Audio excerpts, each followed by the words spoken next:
Students, आज हम शुरुआत करेंगे चैप्टर नंबर 12 के लेक्चर नंबर 4 की। लेक्चर नंबर 3 हम कंप्लीट कर चुके थे और उस लेक्चर में हमने एल्डिहाइड एवं कीटोन को बनाने की 5 विधियों का अध्ययन कर लिया था।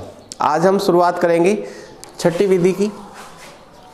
एल्डिहाइड और कीटोन को बनाने की छठी विधि है नाइट्रो एल्केन से।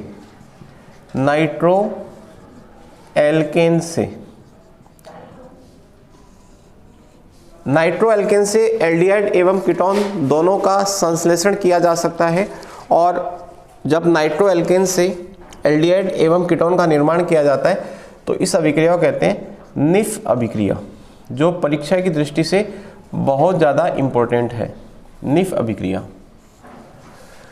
तो सबसे पहली बात, नाइट्रो एल्केन क्या होते हैं? तो हम जानते हैं कि एल्केन का यदि एक हाइड्रोजन हटा लिया जाए और उसके स्थान पर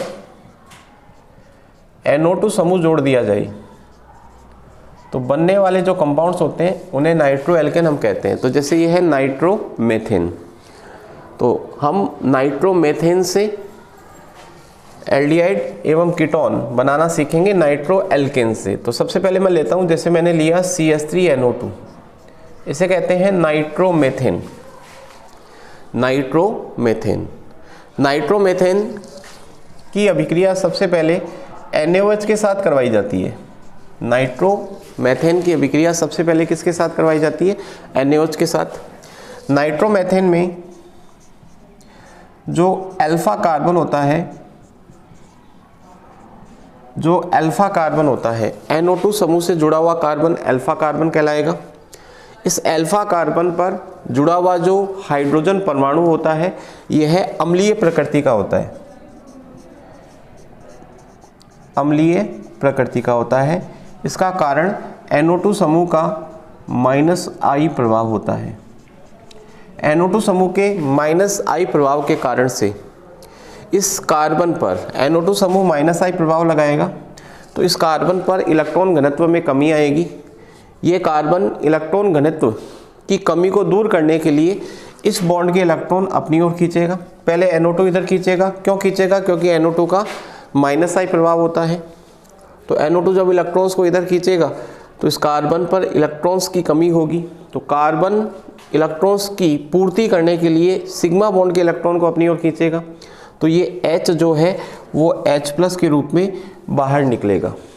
इसलिए हम कहते हैं कि नाइट्रो एल्केन्स में जो अल्फा कार्बन होता है उस पर लगा हुआ जो हाइड्रोजन होता है वो अम्लीय प्रकृति का होता है।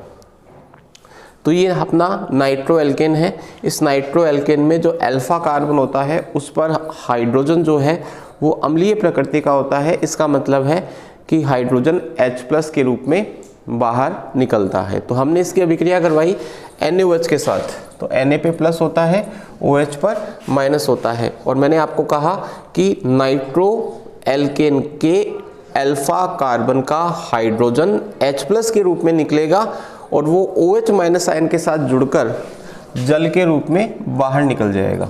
तो बताओ, जब ये H+ के रूप में निकलेगा तो इस कार्बन पर क्या आएगा? माइनस। भाई इस पे प्लस आ रहा है तो इस पे माइनस आएगा, और इस पे अगर माइनस आया तो और सोडियम पे क्या है? प्लस। तो सोडियम प्लस इस कार्बन से जुड़ जाएगा और बनेगा CH2Na और NO2। इसे हम कहेंगे नाइट्रोमेथेन का सोडियम लवण। नाइट्रोमेथेन का सोडियम लवण। तो बहुत ही इंपॉर्टेंट बात है कि नाइट्रो एल्केन्स में अल्फा कार्बन पर जो हाइड्रोजन परमाणु होता है वो H+ के रूप में निकलता है। क्यों? क्योंकि NO2 के -I प्रभाव के कारण H+ के रूप में निकलता है। तो इस कार्बन पे माइनस आएगा, इस कार्बन पे माइनस आएगा तो सोडियम प्लस कार्बन पर जुड़ जाएगा क्योंकि कार्बन पे माइनस आया, और जो H+ के रूप में निकला वो NaOH के OH से जुड़कर H2O के रूप में बाहर निकल जाएगा सह उत्पाद के रूप में। अब ये जो सोडियम लवण बना इसका करवाया जाता है ऑक्सीकरण अम्लीय माध्यम में। यानी H2SO4 के द्वारा इसका ऑक्सीकरण करवाया जाता है। तो यहाँ से Na निकलता है, यहाँ से NO2, इसका मतलब NaNO2 बाहर निकल जाएगा और क्या बचा CH2 और ये ऑक्सीजन, तो बन जाएगा CH2O, जिसे हम लिख सकते हैं HCHO। इसे हम क्या लिख सकते हैं, HCHO। तो हमने देखा कि नाइट्रोमेथेन की निफ अभिक्रिया से फॉर्मेल्डिहाइड का निर्माण हुआ। अब मान लीजिएगा मैं इस नाइट्रोमेथेन की जगह नाइट्रोएथेन अगर लेता हूँ, ये है अपना नाइट्रोएथेन, दिस इज नाइट्रोएथेन। तो इसमें ये वाला कार्बन अल्फा और ये वाला कार्बन क्या है, बीटा। तो ध्यान रखिएगा निफ अभिक्रिया में नाइट्रो एल्केन का हमेशा अल्फा कार्बन पार्टिसिपेट करता है। कौन सा कार्बन पार्टिसिपेट करता है, अल्फा। इसकी अभिक्रिया हमने किसके साथ करवाई, NaOH के साथ। तो Na पे प्लस OH पर माइनस, अल्फा कार्बन से H निकलेगा H प्लस के रूप में, वो OH माइनस के साथ जुड़ के क्या बनाएगा, H2। तो H2O बाहर निकल गया और ये Na प्लस इस कार्बन पे जुड़ जाएगा, तो बनेगा CH3 CH Na और NO2, इस पर माइनस और इस पर प्लस। ये है नाइट्रोएथेन का सोडियम लवण। और फिर हम इसका करवा देंगे ऑक्सीकरण H2SO4 के द्वारा। तो बताओ यहाँ से Na, यहाँ से NO2 निकल जाएगा और ये ऑक्सीजन जो है वो इस कार्बन पे जुड़ जाएगा, तो बन जाएगा CH3 CHO, CH3 CHO plus NaNO2। अब मान लो मैं ये क्या है, नाइट्रोएथेन, ये नाइट्रोमेथेन था, दिस इज नाइट्रोमेथेन, ये है नाइट्रोएथेन, नाइट्रोएथेन। अब मैं नाइट्रोएथेन के स्थान पर 2 नाइट्रोप्रोपेन ले लूं, यहां लिख देता हूं 2 नाइट्रोप्रोपेन, ये है 2 नाइट्रोप्रोपेन। इसकी अभिक्रिया करवाई NaOH के साथ, तो Na पे प्लस होता है, OH पे क्या होता है, माइनस होता है। तो बताओ ये अल्फा कार्बन है, अल्फा कार्बन से H निकलेगा और उसके स्थान पे क्या लग जाएगा, Na, और HOH से क्रिया करके क्या बना लेगा, H2O। इस H के स्थान पर Na आ जाएगा, तो CH3 CH3 Na और NO2। फिर इसका करवाएंगे ऑक्सीकरण, तो बन जाएगा CH3 C double bond O CH3 plus NaNO2 plus NaNO2। तो बताओ इसका मतलब निफ अभिक्रिया के लिए एक आवश्यक शर्त हो गई कि NO2 जिस कार्बन पे जुड़ा हुआ है, यानी जो अल्फा कार्बन पे है उस पर हाइड्रोजन होना जरूरी है। जैसे यहाँ पर कितने हाइड्रोजन थे, 3, तो अभिक्रिया हो गई। यहाँ पर 2 हाइड्रोजन थे, अभिक्रिया हो गई। यहाँ पर 1 हाइड्रोजन था, अभिक्रिया हो गई। अब मैं मान लो एक ऐसा नाइट्रो एल्केन काम में लूँ जिसमें अल्फा कार्बन पर हाइड्रोजन हो ही नहीं, तो क्या रिएक्शन होगी, क्या नहीं होगी। देखिएगा उसको हम समझते हैं। मैंने ये वाला नाइट्रो एल्केन ले लिया, CH3 CH3 और NO2, और इसकी अभिक्रिया मैंने करवाई NaOH के साथ, Na पे प्लस OH पे माइनस, ये अल्फा कार्बन है।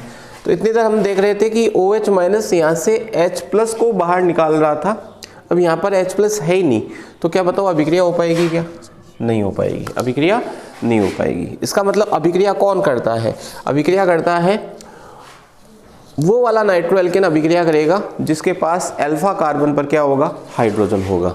तो बहुत इजी सी है बात, CH3NO2 अभिक्रिया कर लेगा, CH3 CH2NO2 अभिक्रिया कर लेगा, CH3 CHNO2 CH3 अभिक्रिया कर लेगा। 1 अल्फा H है, 2 अल्फा H है, 3 अल्फा H है, इससे बनेगा फॉर्मेल्डिहाइड, इससे बनेगा एसिटल्डिहाइड, इससे बनेगा एसीटोन, इससे बनेगा एसीटोन। लेकिन ये वाला नाइट्रो एल्केन अभिक्रिया नहीं कर पाएगा क्योंकि इसमें अल्फा कार्बन पर हाइड्रोजन है ही नहीं। अब देखो फाइनल प्रोडक्ट आप डायरेक्ट भी बना सकते हो, इसका शॉर्टकट तरीका भी मैं आपको बता देता हूँ। 1 नंबर पे लिखा NaOH और 2 नंबर पे अभिक्रिया करवाते हैं ऑक्सीजन H2SO4, यानी H2SO4 की उपस्थिति में ऑक्सीकरण करवाते हैं। तो ये वाली अभिक्रिया तो होगी नहीं। अब इनके प्रोडक्ट आपको लिखने हैं। तो सबसे पहली बात ये निफ अभिक्रिया, आपको करना क्या है, NO2 को हटा देना है, आपको NO2 हटा देना है और NO2 जिस कार्बन पे जुड़ा हुआ है उससे एक H भी हटा देना है। तो NO2 को हटाया, एक H हटाया, बचा क्या, CH2, उस CH2 के ऑक्सीजन जोड़ देना है। तो CH2O जिसे हम लिख सकते हैं HCHO। यहाँ पर देखिएगा करना क्या है, NO2 हटाना है, एक H हटाना है। अब H हटाने के बाद में NO2 हटाने के बाद बचा क्या, CH3, CH बचा, उसके ऑक्सीजन जोड़ देना है। तो CH3CHO बन जाएगा। NO2 हटा देना है, H हटा देना है, बचा क्या, CH3 बचा, उसके ऑक्सीजन जोड़ देना है। तो CH3 बचा, इसके ऑक्सीजन जोड़ दिया, यानी एसीटोन बन गया।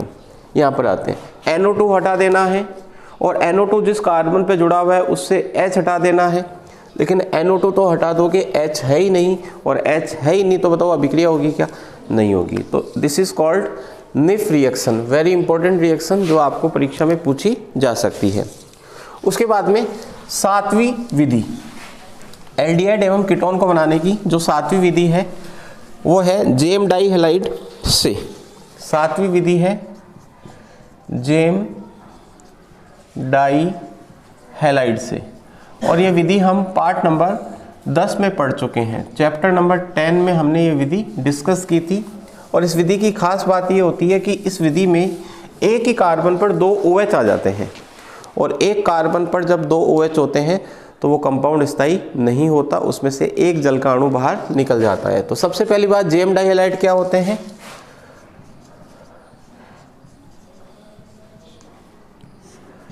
ये देखिएगा, यह एक जेम डाई हैलाइड है। ऐसे डाई हैलाइड जिनमें एक ही कार्बन पर 2 समान हैलोजन जुड़े हो उन्हें क्या कहा जाता है, जेम डाई हैलाइड।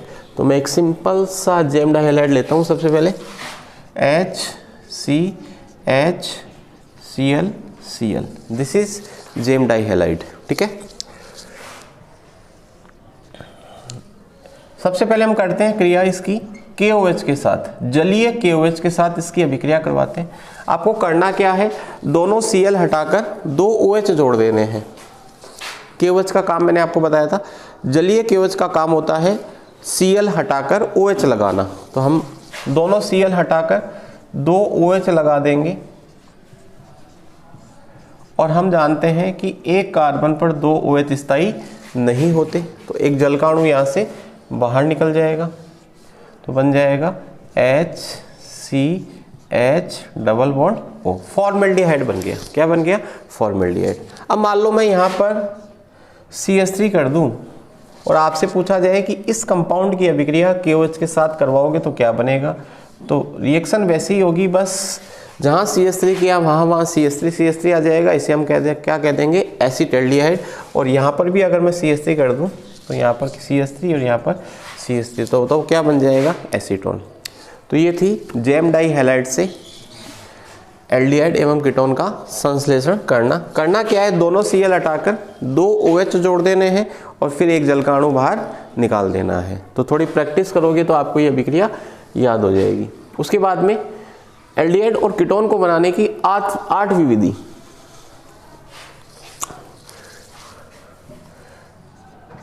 डाईऑल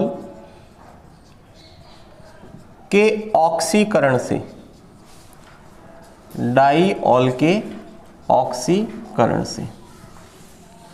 सबसे पहली बात, डाईऑल होते क्या हैं, तो मैंने आपको चैप्टर नंबर 11 में बताया था कि ऐसे अल्कोहल जिनमें 2 OH समूह उपस्थित हो, डाई हाइड्रोक्सी अल्कोहल जो होते हैं वो क्या कहलाते हैं, डाईऑल कहलाते हैं। तो सबसे पहले अपन ले लेते हैं CH2OH,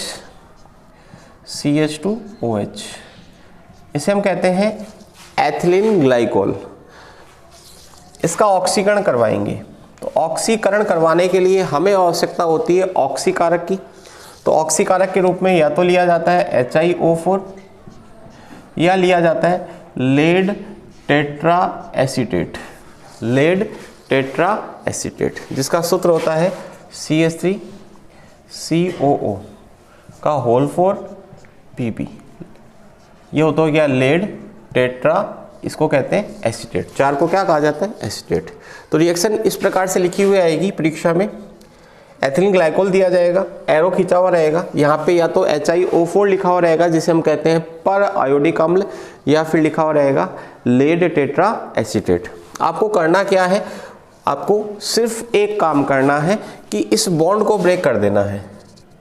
इस बॉन्ड को ब्रेक करने के बाद में आपके पास ऊपर क्या बचा? CH2OH, नीचे भी क्या बचा? CH2OH। और CH2OH के जो ऑक्सीजन वाले H है, ऑक्सीजन वाले जो H है उनको हटा देना है। तो बताओ CH2O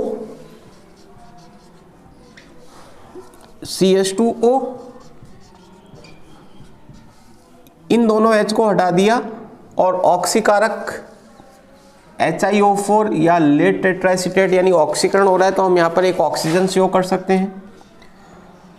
ठीक है, तो दोनों H इस ऑक्सीजन के साथ जुड़ करके किस रूप में बाहर निकल जाएंगे? H2O के रूप में। ये लिखना जरूरी भी नहीं होता, इसको भी लिखना जरूरी नहीं है, डायरेक्टली याद रखें कि इस बॉन्ड को ब्रेक करना है, दोनों ऑक्सीजन की हाइड्रोजन को हटा देना है, यानी H2 गैस बाहर निकल रही है और हाइड्रोजन का निकलना क्या होता है? ऑक्सीकरण होता है। या फिर यहाँ पर आप ऑक्सीजन लिख के उस H2 को H2O के रूप में बाहर निकाल सकते हो।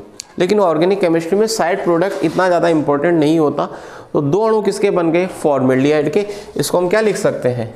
इसको हम लिख सकते हैं HCHO, इसको भी हम लिख सकते हैं HCHO।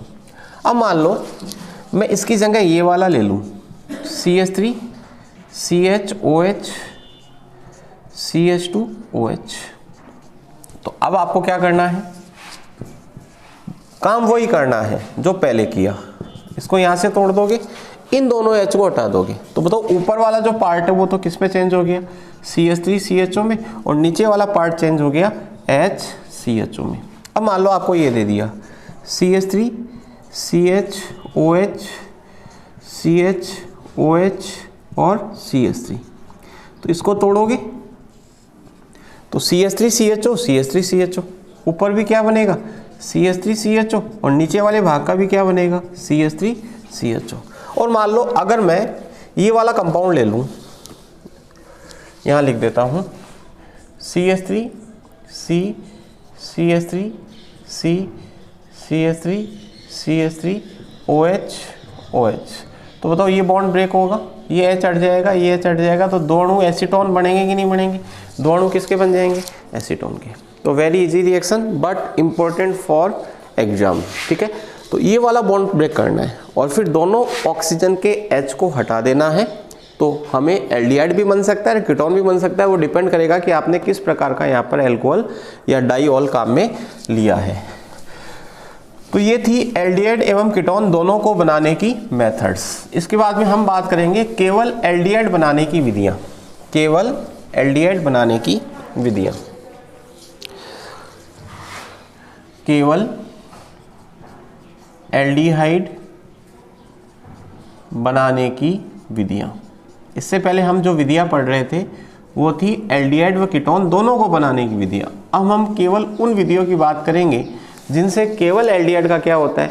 निर्माण। और इसमें 2 इंपॉर्टेंट रिएक्शन आती है, एक तो स्टीफेन अभिक्रिया और एक रोजेनमुंड अभिक्रिया। तो पहली अभिक्रिया है स्टीफेन अभिक्रिया। स्टीफेन अभिक्रिया, और ये अभिक्रिया परीक्षा की दृष्टि से बहुत इंपॉर्टेंट है। स्टीफेन अभिक्रिया लेकिन आसान बहुत है। स्टीफेन अभिक्रिया, इस अभिक्रिया में RCN लेते हैं यानी एल्किल साइनाइड। एल्किल साइनाइड की अभिक्रिया नंबर 1 HCl के साथ SnCl2 की उपस्थिति में करवाते हैं। HCl के साथ SnCl2 की उपस्थिति में करवाते हैं और फिर 2 नंबर पे इसका क्या कर देते हैं? जल अपघटन। तो आप डायरेक्टली याद रखें, बुक की तरह अगर आप याद करोगे तो उसे भूल जाओगे। डायरेक्टली याद करें, स्टीफेन अभिक्रिया में क्या होता है? RCN की अभिक्रिया हाइड्रोक्लोरिक अम्ल के साथ SnCl2 की उपस्थिति में करवाई जाती है और उसके बाद उसका क्या किया जाता है? जल अपघटन। तो डायरेक्ट आपको क्या बना देना है? RCHO। RCHO। अगर ये रिएक्शन आप लिख देते हो तो ये प्रॉपर सही मानी जाएगी। और अगर आप बुक की तरह याद करोगे तो उसमें आपको थोड़ी दिक्कत महसूस होगी, आप भूल सकते हो उस अभिक्रिया को। तो आपको डायरेक्टली याद रखना है कि एल्किल साइनाइड एल्डिहाइड में चेंज होता है। RCN से RCHO बनता है, पहले तो ये याद कर लें। RCN से क्या बनता है? RCHO। यहाँ पर HCl और SnCl2 के साथ नंबर 1 और 2 नंबर पर उसका क्या किया जाता है? जल अपघटन। जैसे मान लो परीक्षा में आपको प्रश्न देगा कि इस अभिक्रिया को पूरा करो, तो 1 नंबर पे उसने लिख दिया HCl SnCl2 और 2 नंबर पे उसने लिख दिया H2O। तो आपको क्या करना है? CH3CN से CH3CHO बना देना है और इस अभिक्रिया को हम क्या कहते हैं? स्टीफेन अभिक्रिया। और इस अभिक्रिया से केवल हम एल्डिहाइड का निर्माण कर सकते हैं, कीटोन का निर्माण नहीं कर सकते। इसके बाद में दूसरी अभिक्रिया, वो भी उतनी ही इंपॉर्टेंट है जितनी स्टीफेन अभिक्रिया थी। ये नेम रिएक्शन इंपॉर्टेंस होती है एग्जाम की दृष्टि से। रोजेनमुंड अभिक्रिया, रोजेनमुंड अभिक्रिया। रोजेनमुंड अभिक्रिया में क्या होता है? RCOCl लिया जाता है, इसे हम कहते हैं एल्केनॉइल क्लोराइड RCOCl, और इसका अपचयन करवाया जाता है। क्या करवाया जाता है? अपचयन। अपचयन के लिए हम कौन सी गैस काम में लेंगे? हाइड्रोजन। और उत्प्रेरक के रूप में लेते हैं PD, और यहाँ पर एक विष पदार्थ भी काम आता है जिसे कहते हैं बेरियम सल्फेट। पैलेडियम उत्प्रेरक होता है और बेरियम सल्फेट इस अभिक्रिया में विष की तरह कार्य करता है। सर विष क्या होता है वो अभी आपको मैं बताऊंगा। तो आपको करना क्या है? यहाँ से Cl हटा देना है और H के साथ जोड़ के HCl बना देना है। कितने H थे? सर 2 थे। 2 में से एक H ने Cl से क्रिया करके क्या बना लिया? HCl, और दूसरा H इस कार्बन पे जुड़ जाएगा तो बन जाएगा RCHO। तो RCOCl से RCHO प्लस HCl का निर्माण H2PDBSO4 की उपस्थिति में, और एक विलायक भी काम आता है इस अभिक्रिया में, याद रखना है आपको, जाइलीन। अब देखो, जैसे मान लो हम ये लेते हैं CH3COCl, यहाँ पे लिख दिया H2PDBSO4, तो Cl हटा के H लगा देना है। रोजेनमुंड अभिक्रिया में आपको करना क्या होता है? Cl हटा के H लगा देते हैं और वो जो Cl आपने हटाया उसको HCl के रूप में बाहर निकाल देते हैं। तो very easy but important for exam. अब देखो, आपसे प्रश्न पूछा जा सकता है, क्या इस विधि से HCHO बना सकते हैं क्या? इस विधि से HCHO का निर्माण किया जा सकता है क्या? तो आप सोचो, HCHO बनाने के लिए हमें यहाँ पर क्या लेना पड़ेगा? HCOCl। HCHO बनाने के लिए हमें यहाँ पर HCOCl लेना पड़ेगा, और HCOCl स्थायी नहीं होता। HCOCl हमें लेना पड़ेगा, HCHO बनाने के लिए हमें HCOCl लेना पड़ेगा, और HCOCl स्थायी नहीं होता, इसलिए इस अभिक्रिया से हम HCHO का निर्माण नहीं कर सकते। तो मान लो परीक्षा में प्रश्न आ जाए कि रोजेनमुंड अभिक्रिया से फॉर्मेल्डिहाइड नहीं बनाया जा सकता, कारण बताओ क्यों? क्योंकि फॉर्मेल्डिहाइड बनाने के लिए हमें फॉर्मिल क्लोराइड लेना पड़ेगा, दैट इज अनस्टेबल, जो अस्थायी होता है, इस कारण से हम इससे फॉर्मेल्डिहाइड नहीं बना सकते। अब प्रश्न आता है कि इस अभिक्रिया में बेरियम सल्फेट का क्या काम होता है? तो अगर बेरियम सल्फेट आप इस अभिक्रिया में नहीं लेते हो तो जो एल्डिहाइड है वो आगे अल्कोहल में अपचयित हो जाता है। एल्डिहाइड आगे किस में अपचयित हो जाता है? अल्कोहल में। यदि इस अभिक्रिया में बेरियम सल्फेट नहीं लिया जाए तो एल्डिहाइड आगे अपचयित होकर क्या बना लेता है? अल्कोहल।